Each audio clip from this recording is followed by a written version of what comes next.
రత్నాలు మన జాతి రత్నాలు. Get out. మనిషి నాకు బుద్ధి.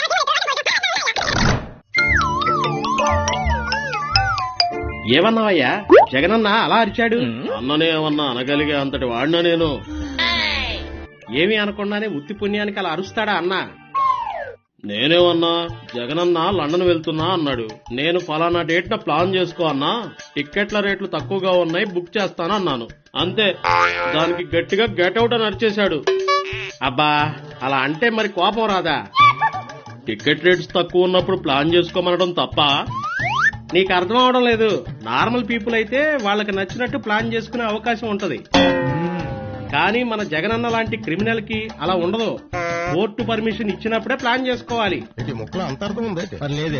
అసలు ఇండియాలో ఉన్నప్పుడే వారానికి ఒకసారి కోర్టుకు వెళ్లి సంతకం పెట్టాలి. అలాంటిది లండన్ అంటే ఎన్ని సంతకాలు, ఎంత ప్రాసెస్. అందుకే ఆయనకి కోపం వచ్చింది. దీన్నే కర్మ అంటారన్నా. అవునన్నా, అప్పుడు రాజశేఖర రెడ్డి గారు చనిపోతే జగనన్న తండ్రి చనిపోయాడు అన్న బాధ కూడా లేకుండా తను సీఎం అవ్వడానికి ఎమ్మెల్యేల దగ్గర సంతకాలు సేకరిస్తూ కూర్చున్నాడు. ఇప్పుడు అదే కర్మ కొట్టేసిందన్నా.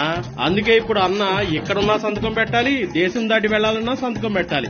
ఇది ఇక్కడితో పోదన్నా, జీవితాంతం వెంటాడుతుంది జగనన్నని. కాపాడన్నా